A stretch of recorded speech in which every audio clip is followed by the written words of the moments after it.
jamaah Masjid Al-Hakim. Rencana keuangan dalam Islam sebetulnya yang perlu kita renungkan. Kalau bapak-bapak, saya tanya, kalau bapak-bapak punya gajian,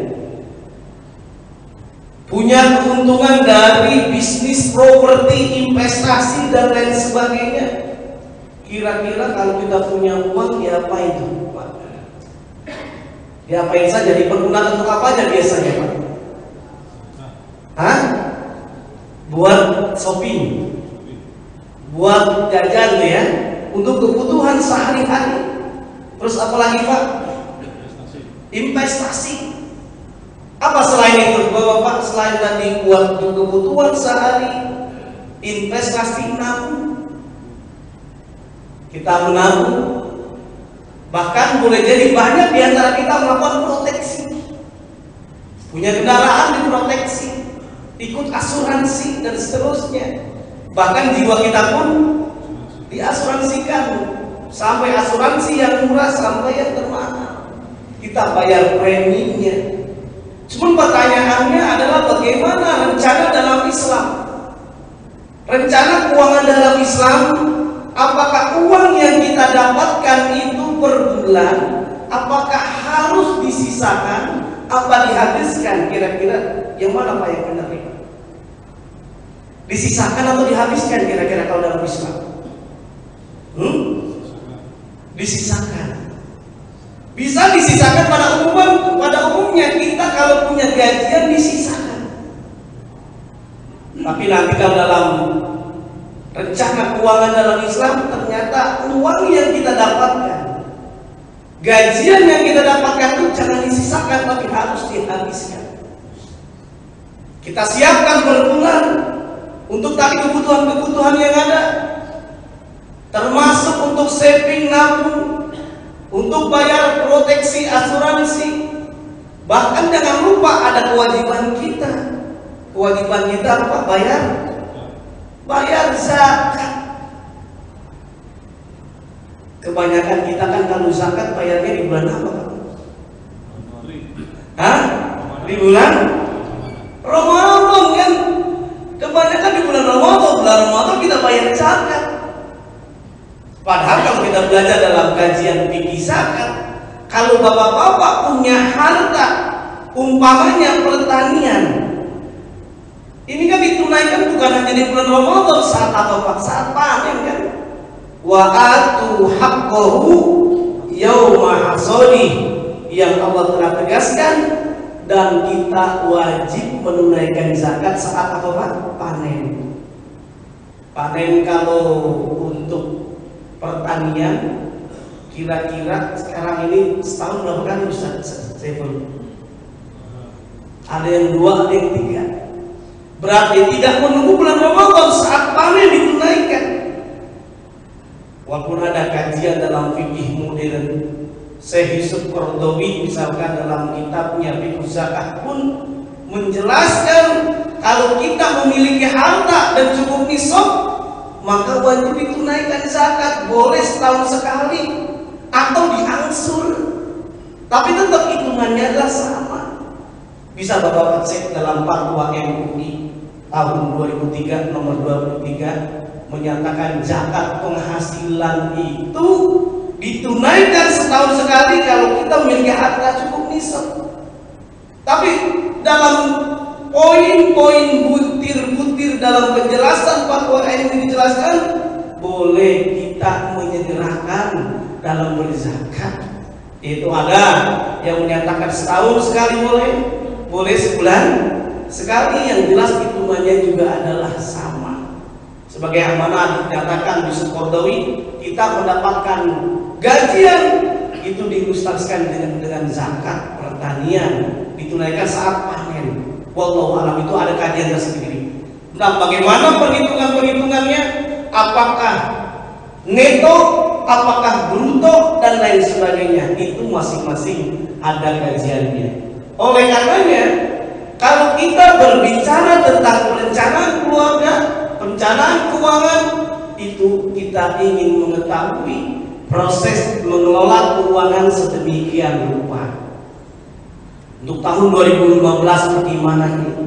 Kita perlu menyusun strategi bertujuan mencapai kepuasan ekonomi tertentu, bahkan berkaitan dengan keuangan pribadi, personal finance. Kalau bapak-bapak yang belum menikah, beda nggak kira-kira rencana keuangan dengan yang sudah menikah, Pak? Berbeda. Yang sudah menikah, kalau yang sudah punya anak sama yang belum punya anak, berbeda nggak rencana keuangannya?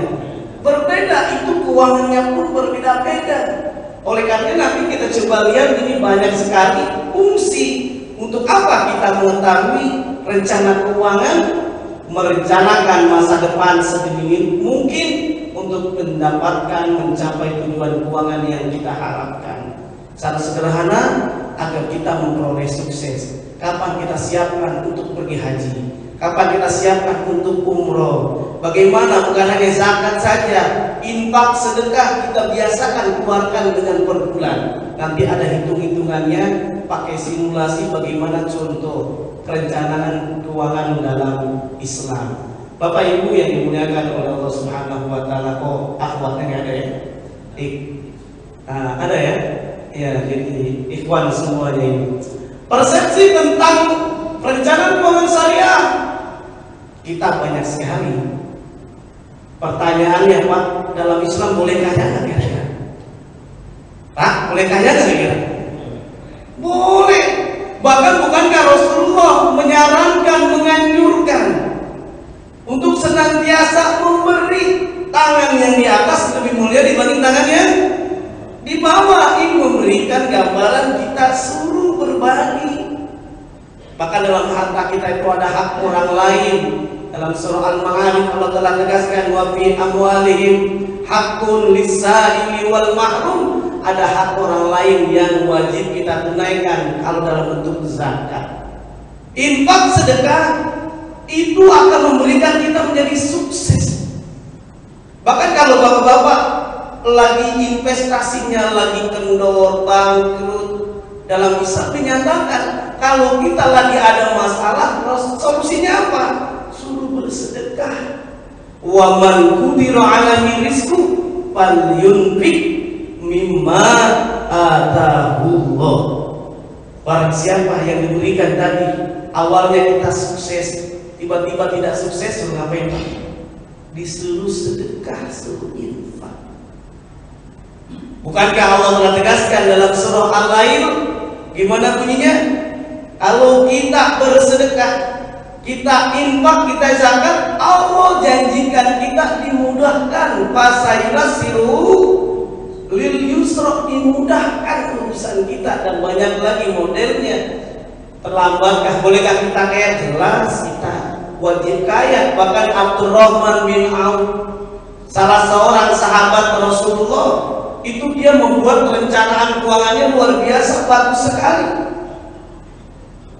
Ketika Abdurrahman bin Auf ikut Rasulullah hijrah dari Mekah ke Madinah, nggak ada barang yang dibawa selain yang melekat, bajunya. Ketika hijrah dari Mekah ke Madinah, sudah ada di Madinah, Abdurrahman bin Auf ini dipersaudarakan dengan Sa'ad bin Rabi. Siapa itu Sa'ad bin Rabi? Orang yang terkaya di kota Madinah. Ada catatan yang ingin saya sampaikan pada kesempatan kali ini. Sa'ad bin Rabi ini orang yang terkaya di Madinah, sampai dia menawarkan kepada Abdurrahman bin Auf, wahai Abdurrahman bin Auf, saya ini orang yang terkaya di kota Madinah. Kalau Anda ingin memiliki harta separuhnya ini saya bagi. Ternyata Abdurrahman bin Auf gak seperti kita, Pak. Kalau Ustaz Saiful ketemu sama bos PT ini, PT apa?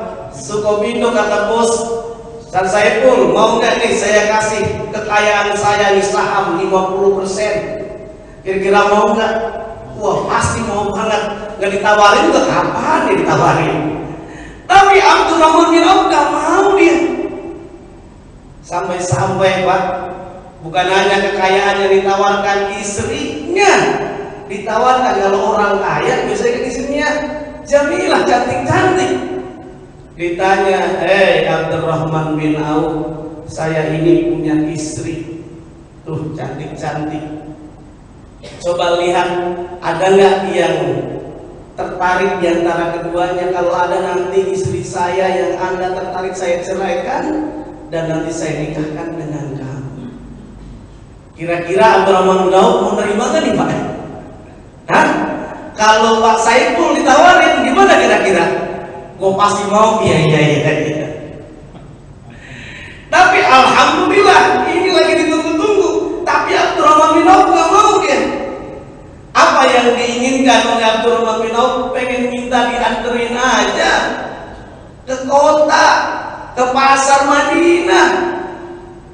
Bingung saat ini Robi. Ketika mau dianterin, dikirain apa ini? Dikasih istri, nggak mau yang cantik. Dikasih apa lagi? Kekayaan, nggak mau. Ini maunya apa kira-kira? Ternyata sebelum suruh dianterin ke pasar. Kemudian bagaimana yang dilakukan oleh Abdurrahman bin Auf? Dia membuat skenario rencana keuangan. Skenarionya apa? Ikro dulu dia, baca pasar. Apa potensi biar supaya Abdurrahman dapat uang? Rupanya dia berpikir, oh ternyata biar supaya dapat uang jadi tukang kuli Pak. Tukang kuli kalau di sini namanya apa Ustaz Saiful? Tukang apa namanya? Kuli panggul. Bayangkan sahabat Nabi pengennya jadi kuli panggul. Dia nggak mau dapat kekayaan. Keesok harinya baru jadi kuli panggul. Setelah dia lihat rencananya, besok saya akan buat planning menjadi tukang kuli panggul. Dia buat rencana, ternyata sesuai yang diharapkan, memiliki kekayaan, memiliki uang dari hasil dari angkut kuli panggul itu. Kemudian dia berpikir lagi, buat rencana berikutnya. Apa yang dia lakukan untuk buat rencana berikutnya yang lebih sukses? Dia berbisnis sampai menjadi kaya raya. Sampai dalam catatan Abdurrahman bin Auf itu dalam riwayat dinyatakan bersedekah sampai 50.000 dinar. 40.000 dinar dan sampai 50.000 dinar. 40.000 dinar itu luar biasa. Bapak-bapak pernah megang uang dinar nggak? Dari tahu uang dinar? Uang dinar itu, satu dinar itu kurang lebih 4,25 gram emas Pak. Kalau 1 gram emas 500.000 rupiah berarti berapa Pak? Dikali 4,25 kurang lebih 2 juta. 2 juta sekarang kurang ya, 2.125.000 rupiah itu 1 dinar. Sekarang kalau kita pengen hitung-hitung 40.000 dinar dengan uang Indonesia, gitu kan? 40.000 dinar dikali 4,25 gram emas dikali 500.000 rupiah, hitung sendiri Pak, kurang lebih 85 miliar. Itu Abdurrahman bin Auf sedekahnya. Buat rencanaannya gitu Pak, 85 miliar. Memberikan bonus kepada perang Badar, veteran perang Badar. 50.000 dinar yang dilakukan oleh Abdurrahman bin Auf, tinggal dikali kurang lebih 106 miliar. Abdurrahman bin Auf itu bersedekah. Ini yang luar biasa sekali. Wajar aja kalau Allah telah tegaskan sedekah itu tidak menunggu kaya raya Pak. Dalam keadaan kaya sangat dianjurkan, dalam keadaan miskin juga dianjurkan. Bisa kita cek dalam surah Ali Imran, surah ketiga, surah Ali Imran ayat 133 sampai ayat 134. Allah telah tegaskan apa resepnya agar kita bisa sukses memperoleh surga. Wasari'u ila magfiratin mir rabbikum wa jannatin arduhas samawati wal ardh uiddat lil muttaqin, disiapkan untuk orang yang bertakwa. Apa amalannya? Orang yang memperoleh surga yang luasnya langit dan bumi, maka resepnya adalah bersedekah. Alladzina yunfikuna fis-sarra'i wad-dharra. Apa artinya fis-sarra? Fis-sarra itu dalam keadaan happiness, bahagia, punya harta, punya kedudukan, punya jabatan. Wadoro dalam keadaan paceklik, bangkrut, gulung tikar, apa gulung hambal deh. Semuanya tidak punya uang pun itu sangat dianjurkan resepnya tadi bersedekah. Makanya tadi kalau kita tanya harta yang kita dapatkan untuk apa? Ternyata bukan hanya untuk shopping saja. Itu kita siapkan investasi. Investasi tidak hanya di dunia saja, tapi investasi akhirat. Dengan apa? Infak, sedekah dan zakat, bahkan dengan wakaf. Ini bisa kita lihat. Apakah kita menjadi saudara setan yang hanya menumpuk-numpuk kekayaan? Bapak-bapak, ibu-ibu yang dimuliakan oleh Allah Subhanahu wa Ta'ala, ada pertanyaan, apakah kita termasuk yang konsumtif atau tidak? Apa yang dimaksud dengan konsumtif? Yang kita boleh jadi berlebih-lebihan, lebay. Kebutuhan kita memakai jam tangan cuma satu. Kita beli buat kebutuhan individu, beli 40, kira-kira lebih ini Pak. Dipakai selesai pun semuanya. Wah, ini kira-kira ini temannya setan. Boleh kita pakai satu, jangan berlebih-lebihan, termasuk dengan harta-harta yang lain yang kita miliki. Ini nanti bisa kita lihat beraneka ragam modelnya. Langsung saja kita lihat kepada gambarnya, Bapak Ibu yang dimuliakan oleh Allah Subhanahu wa Ta'ala. Ini tadi telah kita singgung. Kalau bapak-bapak punya harta, punya gajian, maka bisa kita lakukan tadi saving, simpan, nabung. Bahkan beli apa yang lain-lainnya, nabung, kemudian buat apa Pak? Buat belanja kebutuhan kita sehari-hari. Buat apa lagi? Tadi investasi. Ternyata bukan hanya di dunia saja. Bapak-bapak ingin punya mobil yang mewah, Camry, Lexus dan sebagainya, itu kan harus ada juga. Kita investasikan dulu, nabung dulu, baru kita mendapatkan hasil yang diinginkan. Kita ingin memperoleh kebahagiaan di dunia, bagaimana dengan kebahagiaan di akhirat pun juga sama, harus dari sekarang kita investasikan. Bahkan ada sebetulnya kajian yang lebih menarik, ada nanti matematika zakat, infak, sedekah dan wakaf. Kalau boleh saya tanya, misalkan bapak-bapak punya uang di dompet bapak-bapak ada 1 juta, ada 500.000 rupiah, ada 100.000 rupiah, ada 50.000 rupiah, ada 20.000, ada 10.000, ada 1.000. Kira-kira jujur buat sedekah berapa duit yang keluar? Hah? Yang 1.000 ya Pak? Kalau bisa yang lebih murah lagi. Padahal ingat hadirin hadirat yang dimuliakan, kalau kita keluarkan dari rencana keuangan, kita biasakan dengan sedekah. Bukan hanya kita dipanjangkan usia oleh Allah, dijauhkan kita dari mara bahaya. Yang urusan kita yang semestinya usaha kita bangkrut, itu jadi luar biasa. Bahkan ada temuan dalam disertasi saya itu orang yang berzakat, masyarakat karyawan yang berinfak sedekah rajin, itu ternyata keuntungan bukan hanya untuk karyawan itu sendiri saja, bukan hanya untuk keluarganya, bahkan untuk perusahaannya. Setiap tahun keuntungan perusahaan itu semakin meningkat. Ini banyak yang bisa kita lihat. Sekali lagi, ini kita kembangkan investasi tidak hanya di dunia saja, tapi harus ada investasi di akhirat. Bapak Ibu yang dimuliakan oleh Allah Subhanahu wa Ta'ala, yang berikutnya proteksi. Ya tadi yang telah kita singgung, asuransi dan seterusnya, maka itu perlu juga dikembangkan.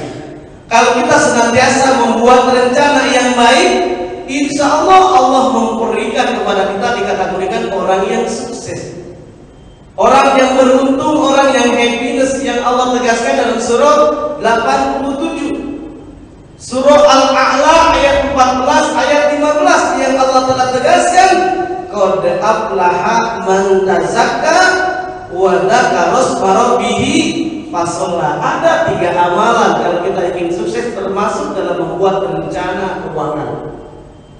Yang pertama adalah kita sucikan jiwa kita. Harta yang kita miliki itu cuma titipan. Jangan sombong dengan harta yang kita miliki. Ingat, hidup di dunia ini cuma sebentar. Saudara kita saja coba lihat dengan kasus Air Asia. Udah ditemukan belum Pak pesawatnya? belum ditemukan, dijelaskan bahwa hidup di dunia ini cuma sebentar, tidak boleh kita sombong. Harta yang kita miliki cuma titipan. Kita bisa belajar dengan tukang parkir tuh. Tukang parkir tuh tidak pernah sombong kalau yang parkir mobilnya bagus-bagus. Apa sebabnya? Bukan punyanya, cuma apa Pak? Titipan. Ketika mobil diambil sama yang memilikinya, habis bersih di parkiran, dia tidak marah-marah Pak. Apa sebabnya? Mobilnya bukan mobilnya, cuma titipan. Demikian dengan harta yang kita miliki, bapak-bapak, ibu-ibu yang dimuliakan oleh Allah, semuanya cuma titipan, suatu saat akan diambil oleh Allah Subhanahu wa Ta'ala. Dengan bencana longsor, meninggal dunia, tsunami, dan seterusnya. Apa yang kita banggakan, hidup cuma sebentar. Kita bisa belajar dengan Abdurrahman bin Auf, dia membuat rencana yang luar biasa. Semakin dia bersedekah, bukan semakin dia miskin, tapi semakin kaya. Kita semestinya malu Pak dengan Bill Gates. Bill Gates siapa Pak? Pemilik Microsoft. Apa rahasia Bill Gates? Dia hitungannya keuntungan, seluruh keuntungannya itu separuhnya dibuat orang lain dengan namanya CSR, Corporate Social Responsibility, itu 50%. Kita berzakat berapa persen Pak? Zakat cuma 2,5%, paling gede 20%. Itu kalau zakat berikan tambang temuan. Jangankan yang 20%, 22,5% aja gimana Pak? Masya Allah, bahagianya kita. Bapak-bapak yang dimuliakan oleh Allah Subhanahu wa Ta'ala, menyebut nama Tuhannya, kita jangan lupa berzikir kepada Allah. Kita ingat orang yang suci dalam hatinya itu bukan hanya dia qanaah, menerima saja apapun keputusan Allah, tapi dia tidak sayang-sayang. Oh, ternyata dalam hartanya itu ada hak orang lain. Yang kemudian jangan lupa kita tunaikan sholat. Qad aflaha man tadzakara wa dzakara isma rabbih fashollah. Jangan lupa kita sholat. Yang ini juga sama. Resepnya sangat sederhana, hampir mirip dengan surah 91, surah As-Saum ayat 9 ayat 10. Apa rahasia yang Allah berikan kalau kita ingin sukses? Cuma sucikan Pak hati kita, maka kita akan sukses. Tapi kalau kita mengotori hati kita, ada kefakiran dalam harta kita, kita merasa bahwa harta itu adalah kita yang bekerja, maka bukankah sama kita dengan Korun? Korun Allah amblaskan dia dalam bumi. Karena kenapa? Harta yang didapatkan itu setelah dikasih ilmu oleh Nabi Musa, dia merasa sombong, saya yang bekerja. Padahal itu semuanya adalah hanya titipan. Karena kenapa? Wa qad khaba man dasara, sungguh merugi orang yang mengotorinya. Ini yang perlu kita renungkan, bagaimana keuangan keluarga dalam Islam. Keuangan keluarga dalam Islam hendaknya dari awal, dari hulu sampai hilir kita upayakan Pak, rezeki kita yang berkah, yang bersih. Kalau kita berupaya mendapatkan rezeki yang bersih, insya Allah mudah anak kita menjadi anak yang soleh dan yang solihah. Tapi kalau ada rezeki kita bercampur dengan harta yang tidak bersih, boleh jadi coba bersama-sama kita renungkan, kenapa ada anak di antara kita atau saudara-saudara kita yang mereka narkoba, yang mereka tidak benar perilakunya. Boleh jadi ada rezeki dari kita yang kita dapatkan, masih ada yang belum kita sucikan, belum kita bersihkan. Kalau bapak-bapak saya ilustrasikan, dikasih ayam satu-satu, terus dikasih pisau. Kalau bapak-bapak berzakat atau berinfak sedekah, itu pisau yang ada langsung itu seekor ayam itu langsung dipotong Pak. Darahnya diapain Pak? Darahnya dibuang, bulunya dibuang, kotorannya dibuang, dibersihkan, baru Pak sesuai dengan selera yang diinginkan. Hari ini menunya apa? Apakah sate, soto, ayam, gulai dan sebagainya? Sekarang pertanyaannya, makanan itu kalau kita sehatkan, bersihkan Pak, kira-kira berprotein nggak buat kita Pak?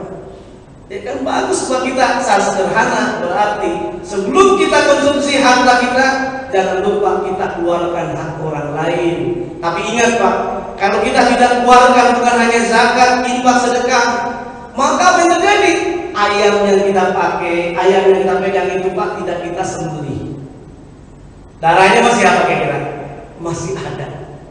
Bulunya masih ada. Kotorannya masih ada. Kemudian kita baru tuh Pak masak sate sop gulai, kira-kira gimana, berpenyakit atau gimana, sehat Pak? Makanya renungannya boleh jadi kenapa kita punya harta banyak tapi Allah berikan ujian penyakit yang macam-macam, stroke, jantung, mobil kita parkir di tempat yang paling banyak orang, banyak mobil yang boleh jadi lebih bagus daripada kita, tapi kenapa mobil kita yang hilang? Yang perlu kita renungkan, jangan kita nyalain maling yang ngambil, memang dia pun bersalah, udah dapat hidayah, tapi yang perlu kita renungkan, likulli syai'in sababa, segala sesuatu itu ada sebabnya, yang boleh jadi ini teguran dari Allah. Boleh jadi harta kita masih ada yang belum disucikan, belum dibersihkan. Bagaimana input, proses, output. Input, proses bebas dari barang dan jasa yang haram yang bukan hak milik kita. Makanya gampang Pak, apakah kita termasuk orang yang jujur atau orang yang tipenya koruptor? Gampang. Bagaimana caranya? Tinggal dihitung aja Pak, 10 kali kalian. Saya tanya hadirin hadirat, kira-kira 50 dibagi 50 berapa hasilnya? Hasilnya 1. Berarti alhamdulillah jamaah Masjid Al-Hakim ini jujur-jujur semuanya. Kalau kita 50 dibagi 50 hasilnya 0, berarti kita koruptor Pak. Apa sebabnya? Kalau 50-50, Ustaz Saiful dapat amanah nih, bantuan dari jamaah Masjid Taklim Al-Hakim, ini ada 50 juta, Ustaz Saiful tolong kasih kepada orang yang berhak buat bantu modal usaha. Udah ada datanya 50, dikasih satu-satu, kira-kira tersalurkan gak semuanya? Berarti Ustaz Saiful orang yang jujur. Tapi kalau tidak jujur, dapat 50 juta, ada yang 50 orang, tapi nggak dikasih satu-satu, dikasihnya berapa? 0-0. Kalau setengah masih mending, dikasih 0-0, 50 lagi kemana? Ke kantong, biar supaya dia tanya. Ingat nanti kita akan ditanyai oleh Allah Subhanahu wa Ta'ala tentang harta kita. Min aina tasabat, dari mana kita dapatkan itu harta. Walaupun kita masih hidup, sekarang ini bisa kita berbicara, yang bicara mulut. Tapi kalau kita udah meninggal dunia, gimana Pak yang berbicara? Bukan mulut kita yang berbicara Pak, tangan kita yang memberikan saksi. Kaki kita, al-yawma nahtimu ala afwahihim wa tukallimuna aydihim wa tashhadu arjuluhum bima kanu yaksibun. Kita renungkan di tahun 2014 ini di penghujung, bagaimana harta kita tidak makan riba, ingkar janjikah kita, menipukah, tidak zalim dan lain sebagainya. Semoga harta kita menjadi berkah. Kita masih menggunakan harta yang baik, insya Allah. Tanggung jawab kita dari mana kita peroleh, bagaimana cara mengelolanya, kemana dan untuk apa. Yaitu kita buat rencana, bukan hanya kita habiskan untuk kesenangan kita. Kalau bapak-bapak yang senang batu, biasanya belinya batu, batu terus, batu jamrut, batu kalimaya. Ya Allah, batu tuh Pak ada sampai 5 miliar. Batu nyibrorong. Wow, itu kan bisa dibeli tuh karena hobi, seneng. Padahal kalau kita buat bersedekah bagaimana? Ini tadi ayat yang telah kita bacakan, yaitu surah 59, surah Al-Hasan. Kita suruh buat perencanaan yang baik. Bahkan hadis Rasulullah yang diriwayatkan oleh Imam Bukhari, ternyata kita akan dimintai pertanggungjawaban. Kullukum ra'in, setiap kamu adalah pemimpin. Wa kullukum ra'in an ra'iyati, kita akan dimintai pertanggungjawaban, termasuk minimal adalah kita pemimpin dalam keluarga kita.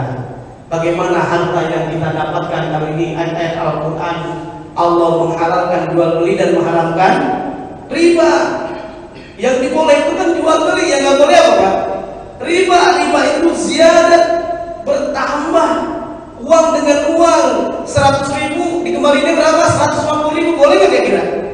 Ini nggak boleh. Tapi kalau Ustaz Saiful, ada orang pinjam misalkan 100.000 bukan dalam bentuk uang, tapi dalam bentuk barang, dirubah bukan uang dengan uang, uang dengan barang, itu jadi boleh Pak. Contohnya 100.000 itu dibeliin apa? Dibeliin handphone Cina, ya kan? Dijual jadi 200.000, boleh nggak kira-kira? Ya boleh, karena sudah berubah, bukannya tadi dengan barang yang sejenis, tapi uang dengan barang yang ada transaksi yang namanya adalah jual beli. Bapak-bapak, ibu-ibu yang dimuliakan oleh Allah Subhanahu wa taala, ini ada catatan yang menarik. Ini bicara tentang cash flow. Rencana keuangan yang bisa kita lakukan bagaimana? Cash flow. Kalau kita ada bicara tentang uang, nah ini kalau kita dapat uang dari gajian, kalau PNS gaji 12, gaji 13 gitu Pak. Nah ini pemasukan, ini kira-kira yang mana duluan Pak? Yang kita keluarkan apakah JIS? Kelihatan ya ini Bapak-bapak di belakang. JIS apakah hutang? Apakah tabungan? Atau kebutuhan hidup? Yang mana kira-kira yang duluan nih?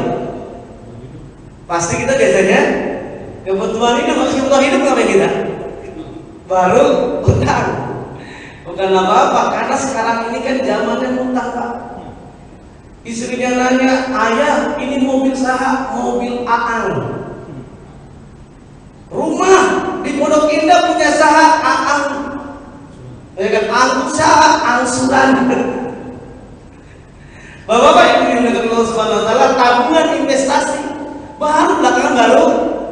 JIS semestinya dalam Islam bisa kita lihat JIS dulu yang dikeluarkan tadi.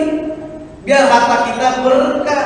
Ingat Pak, mumpung kita masih hidup, Rasulullah itu tidak mau menyolati orang yang banyak utang, bukan hanya utang kepada manusia, pada utang kepada Allah Subhanahu wa taala. Itu belum kita tunaikan hak kita, bayar zakat, infak, sedekah. Bapak-bapak yang gunakan. Nah ini tadi kita kebanyakan lah. Pertama apa? Kebutuhan hidup. Baru apa lagi? Nah ini baru tabungan. Setelah tabungan baru apa lagi? Hutang. Baru terakhirnya adalah JIS, zakat, infak, sedekah, bahkan ada wakaf. Coba kita lihat. Nah ternyata filter kalau dalam Islam, keuangan Islam itu ada nama filternya, halalan thayyibah. Kulu mimma fil ardi halalan thayyibah. Kita mencari rezeki, dapat harta, gajian, kita ingat sudah halal atau belum. Makanya kalau masih ada yang masih belum halal-halal, maka Islam menyarankan biar supaya bersih bagaimana? Yaitu tadi disucikan dulu jiwa kita, zakat nafs atau zakat fitri, zakat harta. Harta kita juga dibersihkan. Ini coba kita lihat, ternyata yang dikeluarkan apa dulu Pak? Hak Allah. Karena bukan hanya untuk Allah saja. JIS itu bukan hanya kesolehan individual kita, tapi ada ibadah sosial buat orang lain. Bisa kalau ini alhamdulillah saya lihat itu banyak program-program di Al-Hakim itu banyak sekali, alhamdulillah bisa lebih bermanfaat luar biasa. Apalagi kalau memang betul-betul, karena potensi zakat kalau dilihat di Indonesia itu sampai 217 triliun rupiah. Menurut catatan Bajnas pusat itu dana yang dikumpulkan baru berapa? Kurang lebih 3,2 triliun. Berapa persen coba? Ada nggak kira-kira 2%? Kurang kan? Itu bisa kita. Oke, ini hak Allah baru kita gunakan apa lagi? Hak orang lain. Nah kemudian hak sendiri. Masa depan baru hak sendiri sekarang. Bagaimana modelnya? Ini yang dikategorikan adalah qanaah. Ini dalilnya bisa kita lihat dalam surah Al-Baqarah ayat 168. Hai sekalian manusia, makanan yang halal lagi balik dari apa yang terdapat di muka bumi. Kulu mimma fil ardi halalan thayyibah, yang baik. Kemudian bagaimana hak Allah? Allah telah tegaskan dalam surah Al-Baqarah ayat 291. Allah ganjarkan pahala untuk kita sampai 700 kali lipat Pak. Bukan hanya 10 kali lipat, tapi berapa? 700 kali lipat hak Allah. Dan ini bagaimana? Ini Amr bin As telah menyatakan, Rasulullah menyatakan dalam sabdanya, penundaan pembayaran utang oleh orang yang mampu itu suatu kezaliman. Makanya utang itu harus segera ditunaikan. Makanya ada hadis Rasulullah menyatakan sebaik-baik manusia adalah yang dia baik dalam pengembalian utangnya. Khairukum ahsanu qada'a, sebaik-baik manusia bukan hanya dia panjang usia, bukan hanya dia bermanfaat, tetapi baik dalam membayar hutangnya. Ini coba kita lihat bagaimana Allah telah tegaskan ini hak orang lain pun memberikan rahmat kepada seorang yang berusaha dan sebagainya.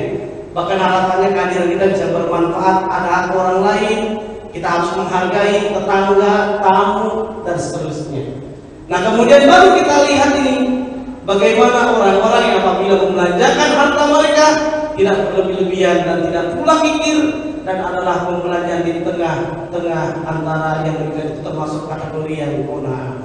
Bapak-bapak, ibu yang dimuliakan Allah Subhanahu wa taala, ini ilustrasi, Pak. Kalau di sini insya Allah gajinya bukan 6,5 juta, tapi saya lihat wajah-wajahnya ini yang ceria-ceria semuanya ini minimal gajinya 16 juta.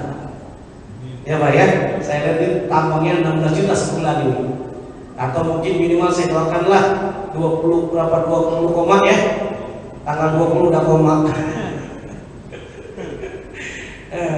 Bapak-bapak, ibu yang dimuliakan Allah Subhanahu wa taala, coba kita renungkan nih. Biasanya kalau kita bisa dapat gaji, ada bonus hasil usaha, ini yang pada umumnya saja. Kalau boleh jadi ada bapak-bapak yang gajian 30 juta, 40 juta, ini berandai saja yang gajinya seperti ini. Pengeluaran kita kan bisa kita lihat, Pak.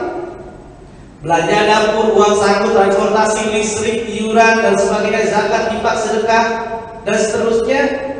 Bisa kita lihat buat bayar premi, hiburan, ya hiburan buat anak-anak jalan-jalan, ya kan, wisata atau seterusnya. Maka bisa kita lihat hasilnya kita sisakan, Pak.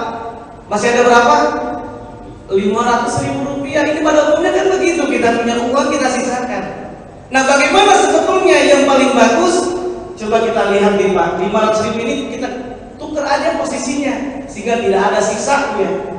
Ini bisa kita lihat, ini menyisakan uang di akhir bulan malah akan membuat kita menjadi lebih boros karena membiarkan ada dana tanpa rencana penggunaan yang jelas, Pak. Walaupun diniatkan untuk ditabung investasi, tapi pada kenyataannya di mana Pak dana itu? Ditablas kan? Dana itu justru tidak benar bersisa untuk ditabung karena uang sulit untuk tersisa. Coba kita lihat ini nih Pak, kan bisa kita lihat posisi-posisinya nih. Ini pos pengeluaran kebutuhan sehari-hari, Pak. Ini gaji, pembantu, iuran lingkungan, keamanan dan sebagainya. Ini bisa kita lihat pos-posnya. Tinggal dilihat skala prioritasnya yang mana. Nah ini dia zakat, infak, sedekah. Bisa kita lihat di pos pengeluarannya, nanti tinggal kita atur. Nah ini masalah nih. Kalau kita tidak segera bayar cicilan, Pak, gimana kira-kira? Disita, mobil disita, rumah disita, ini bahaya. Ini harus segera ditunaikan. Nah ini premi juga sama. Nah sekarang makanya bagaimana biar supaya tidak tersisa? Jadi kita bersih. Nah ini Pak, tinggal posisinya kita pindahkan aja nih Pak. Zakat, infak, sedekah bukan posisi pengeluaran, tapi dihitung dalam apa? Penghasilan yang kita keluarkan, kita cuma dapat penghasilan bersih aja, kita pindahin nih Pak. Nah ini yang awalnya gajian 6,5 juta, langsung kita keluarkan berapa Pak? 6.100.000 kita keluarkan ini. Nah kemudian baru belanja dapur nih, cicilan ini masalah kalau nggak disegera prioritaskan ya ini. Cicilan hutang kita. Nah baru premi, kita lihat berapa nih totalnya. Nah ini tabungan rutin, belanja dapur. Nah ini coba kita lihat berapa total pengeluarannya, 6.100.000. Jadi ada sisanya nggak Pak? Jadi tidak ada sisanya. Ini insya Allah harta kita kalau seperti ini, rencana keuangan kita tadi bukan hanya investasi untuk dunia saja, investasi untuk akhirat insya Allah menjadi berkah. Di zero jadi nol. Coba kita lihat evaluasinya, coba kita lihat. Ini kan anggap saja kalau zakat kita punya 2,5% tambah infak sedekah, kita biasakan. Sebulan berapa? Anggaplah jadi 6,2%. Kalau bapak-bapak tadi sampai 10% ya alhamdulillah. Coba saya hitung nih Pak. Kalau bapak-bapak anggap punya uang 4 juta. Kalau bapak-bapak sedekah 1 juta rupiah, kira-kira jadi berapa sisanya Pak? 3 juta. Tapi dalam kenyataannya Pak, dalam matematika sedekah itu bukan 3 juta. Hasilnya jadi berapa? Hasilnya itu kurang lebih, kalau 3 juta ya, itu jadi 13 juta Pak. Dari mana hasilnya? Ada yang tahu? Hitungan matematika yang biasa 4 juta dikurangi 1 juta berapa Pak? Kan 3 juta. Tapi dalam matematika sedekah, orang yang berinfak, orang yang sedekah minimal Allah ganjarkan 10 kali lipat. Surah Al-An'am ayat 160. Tadi sampai 700 kali lipat. Surah Al-Baqarah ayat berapa tadi? 261. Kita hitungnya sampai 10 kali lipat aja. Berarti 1 juta kita sedekah, 1 juta dikali berapa? Dikali 10 berarti berapa? 10 juta. 10 juta tambah 3 juta jadi 13 juta. Allah janjikan yang benar Pak. Nggak usah jauh-jauh lah kata bapak tadi, kalau punya uang banyak yang biasa sedekah 1.000 rupiah atau 2.000 rupiah dah. Nah coba kita renungkan Pak, ketika kita sedekah 2.000 rupiah, kita mau makan di Padang kan minimal karena 20.000 rupiah. Kita mau makan, udah selesai ketemu kawan yang lama, kira-kira jadi gratis itu. Pernah begitu kan kira pengalaman? Berarti saat sederhana Allah janjikan real itu bukan hanya di akhirat saja, tapi di dunia. Ada kisah juga Allah ganjarkan sampai 700 kali lipat. Ada guru SD Pak, guru TK ya, guru TPA di Bekasi. Guru TPA itu gajinya sebulan tuh 300.000 rupiah. Oh ya, mohon maaf, biasanya kajian sampai jam berapa selesai dulu? Oh, sampai jam 1 ini sudah kelewatan ya. Nanti kita sambung saja ini. Ini sebetulnya kajiannya masih banyak sekali. Belum membahas tentang zakat bagaimana itu ya, berkahnya zakat, ada 17 kewajiban zakat, bagaimana perhitungan zakat yang lain sebagainya. Ya ini bisa kita lihat secara sederhana bahwa inilah yang kita perlu kita kembangkan. Perencanaan dalam keuangan Islam, dalam individu keluarga, uang bagaimana Pak? Jangan disisa, jangan disimpan, tapi adalah dihabiskan. Walaupun tidak tabungan Pak. Kita punya saving, tapi cara kalkulasinya jangan disimpan. Insya Allah harta kita menjadi berkah. Inilah modelnya. Bisa kita lihat pengeluaran-pengeluaran dalam kehidupan sehari-hari. Baik, semoga ada manfaat dari kita semuanya. Allahumma anfa'na ma'allamtana wa 'allimna ilman yanfa'una. Yuk bersama-sama kita tutup dengan doa penutup majelis. Subhanakallahumma wa bihamdika asyhadu an la ilaha illa anta astaghfiruka wa atubu ilaik. Mohon maaf atas segala kurangan. Slide sudah disiapkan sampai 150, tapi baru berapa slide yang bisa disampaikan. Semoga ada manfaatnya. Wassalamualaikum warahmatullahi wabarakatuh. Terima kasih kepada